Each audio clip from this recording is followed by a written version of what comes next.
가장 일상에서 힌트를 가장 쉽게 접할 수 있는 부분은 바로 퀴즈입니다. 다 아시겠지만은 이제 퀴즈를 한번 시연해 보이겠습니다.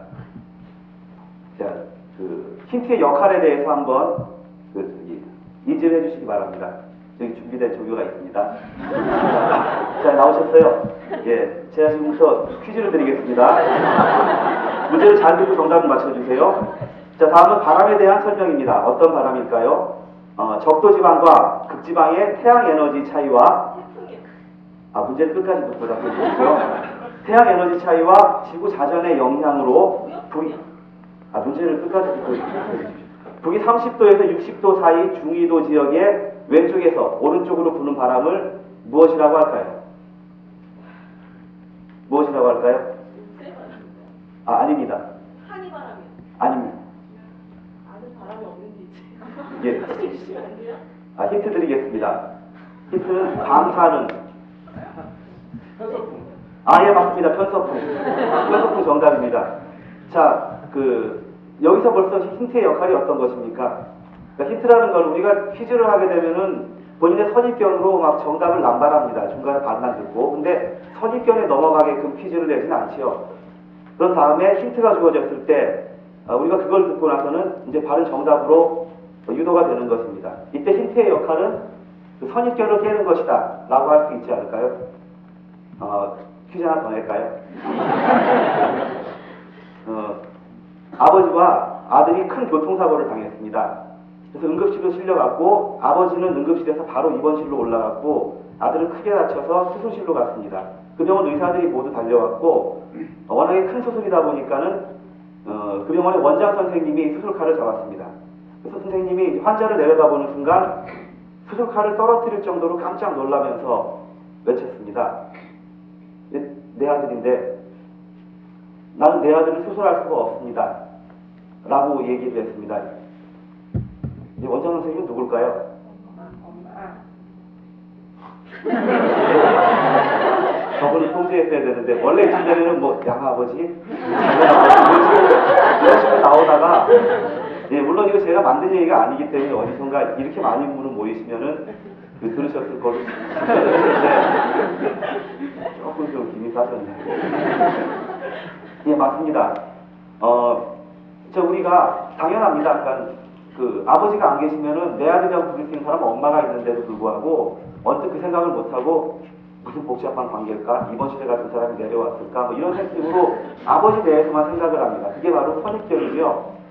의사 선생님, 그 중에서 특히 원장 선생님 정도라면은 당연히 남자일 것이다 라고 하는 선입견입니다. 자, 그래서 제가 다음 것을 선생님 때문에 이용을 못했어요. 이때 답 못 맞히면은 힌트 드릴까요? 하면서 이건 힌트를 줬을 때 다음 제가 자연스럽게 엄마지요 라고 얘기해요. 이렇게 쓸모없는 것이 되어버렸습니다. 자, 아무튼 그렇다면 힌트의 속성, 힌트는 선입견을 깨는 것이다. 자, 여러분들도 다 아는 그 사례를 하나 들도록 하겠습니다. 힌트를 통해 선입견을 깨고 큰 깨달음을 얻었던 사례. 나당연합군에 의해 백제가 멸망하고 바로 그 다음 해 신라의 스님 원호는 의상과 함께 당나라로 유학을 떠납니다. 근데 비바람이 몰아치고 한 치 앞도 안 보이는 어둠 속에서 어디 움막을 찾게 되죠. 거기 들어가서 손에 뭐가 만져집니다. 만져보니까는 축축해요. 물 같아요. 이거 물이네. 목이 얼마나 말랐겠습니까? 벌컥벌컥 마시죠. 다 아는 얘기죠. 다음날 아침 그것이 보니까 해골물이라는 것을 깨닫고 큰 깨달음을 얻게 되죠. 사물은 나의 마음속에 있구나. 물건 자체는 더러움도 깨끗함도 없구나. 그래서 당나라에 대한 유학을 포기하게 됩니다. 혹시 못 알아들으실까봐 이렇게 그리운.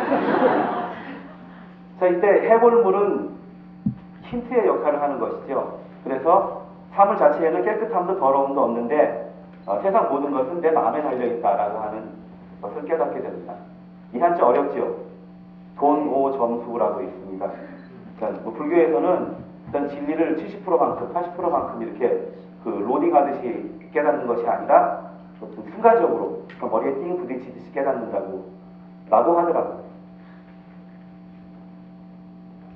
신라에 없는 진리가 당에는 있겠으며 당에 있는 진리가 신라에는 왜 없겠는가라는 것을 깨닫게 되죠. 자, 이와 같은 사례 몇 가지 한번 더 볼까요? 여러분 나눠드린 포스터에도 있는데요. 목욕물 한번 대번 아마 아실 겁니다. 흘러넘치는, 예, 맞습니다. 흘러넘치는 목욕물을 통해 형태가 불규칙한 어떤 것에 부피를 재게 되고, 그래서 왕관이 성금이 아니다는 것을 밝혀낸 아르키메데스의 이야기, 유레카, 여기서 나오죠. 사과, 누구나 보아 넘기는 사과가 떨어지는 것을 보고 질량이 있는 어떤 것은 지구의 중심으로 향한다라는 것을 만유인력의 법칙을 깨닫게 된 뉴턴 이야기, 그리고 문창살의 격자를 보고 한글의 자모를 착안을 한 세종대왕은 일제시대까지의 이야기입니다. 식민사학자들이 한글의 독창성과 과학성을 폄하하기 위해 한글은 여기 사실은 발성기관을 보고 만드는 글자죠. 근데 문창살에 보면 기역, 니은, 디귿, 리을, 아야, 어여, 심지어 이응까지도 물꼬리까지 다 있다라는 그런 얘기를 한때 했었습니다. 42화는 알 수가 없는 이야기입니다.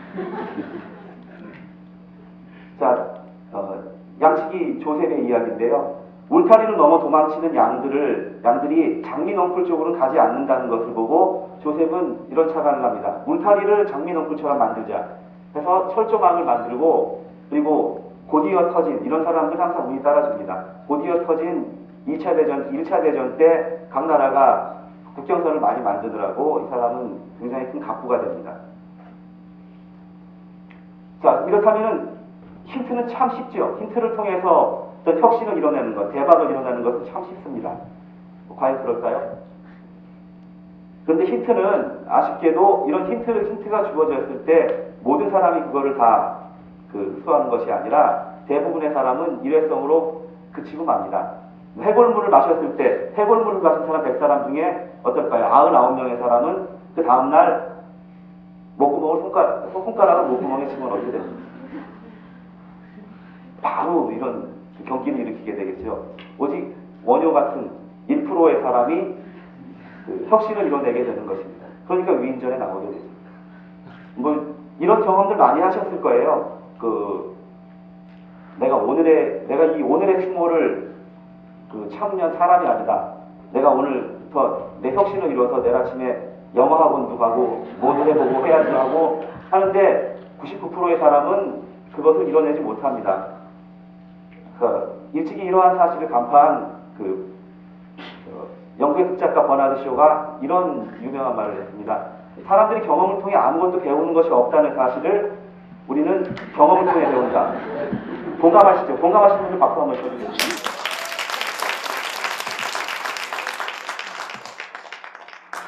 자, 이런 힌트의 속성. 그렇다면 힌트를 어떻게 하면은 힌트에서 선입견을 깨고 아이디어, 나아가 혁신을 착안할 수 있을까요? 어떻게 하면 힌트가 더 많이 보일까요? 관행에 대한 의심, 그리고 엉뚱한 사고, 역발상, 이런 것들이 아닐까 싶습니다. 여러분에게 이런 과제가 주어졌다고 한번 칩시다.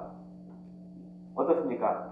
계단과 엘리베이터가 동시에 있는데 이건 어느 역에서나 똑같이 벌어지는 상황입니다. 사람들은 다 엘리베이터를 통해서 올라갑니다. 자, 이 과제. 계단 이용자 수를 늘려라. 가장 단순한 방법은 뭡니까? 이거죠, 이거. 여러분의 건강을 위해, 그리고 에너지 절약을 위해 계단을 이용합시다. 자, 이런 좀 합리적인 방법 말고 어떤 것이 있을까? 단순하게 가자. 에스컬레이터를 꺼버립니다. 근데 이것은 좀 문제가 있을 수가 있겠죠. 이거 말고, 그러니까 강제되진 않았지만 사람들이 못하게끔 하는 방법. 에스컬레이터에 앞에 조폭을 세우자. 자, 이런 네거티브한 방법 말고 좀 더 포지티브한 방법을 써볼까? 사람들을 계단으로 자연스럽게 유도할 수 있는 방법. 미녀를 먹어야 예, 그것도 있고, 이거 반드시 계단을 가게 돼 있습니다. 자, 돈 다 쓰면 또 뿌려야지요. 돈이 어디 있어? 근데 모르겠다. 일단 영화나 빌려보자. 잠깐만. 아까 저기 영화 평론가님 네? 나가셨어요? 그리고 영화 틀렸다고 할까 얘기하다가 이 사례를 이렇게 중간에 빼버릴까 생각도 했는데, 자, 이 영화 기억나시죠? 영화 빅입니다. 어른이 되고 싶은 13살 소년이 소원대로 어른이 됐습니다. 그래서 그가 벌이는 해프닝을 다룬 영화인데요.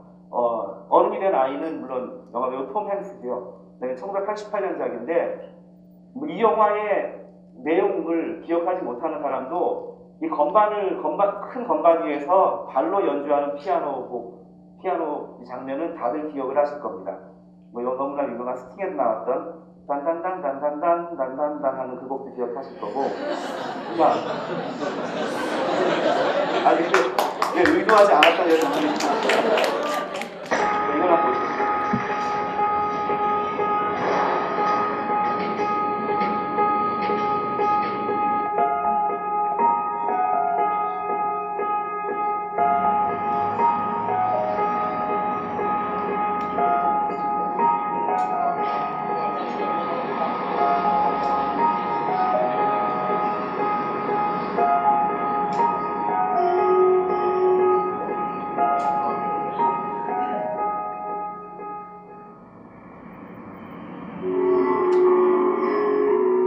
펀시오리라는 또 홈페이지에 들어가면은 굉장히 좀 재미있는 이런 동영상들이 많이 나옵니다.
음악 하나 들어보세요.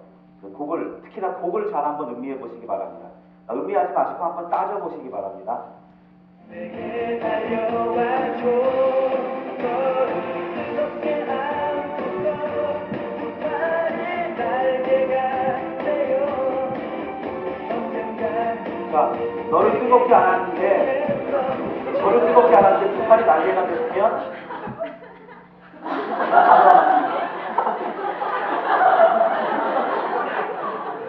이게 다운받은 그림 아닙니다. 제가 그린 겁니다. 자, 이런 것들, 어떤 관행에 대한 의심, 그리고 이런 역발상, 이런 것들을 많이 해보십시오. 생각을 많이 해보십시오. 근데 생각나는 것들을 모두 다 표현하지 마십시오. 사회부적응자 소리 듣습니다. 자, 주변에 널린 이런 것들에서 어떤 영감을 얻도록 하시라는 말씀을 드리겠습니다. 라고 말씀하셨을 때는 영감을 얻으라니 내가 할망구냐? 나는 뭐 이런 생각도 한번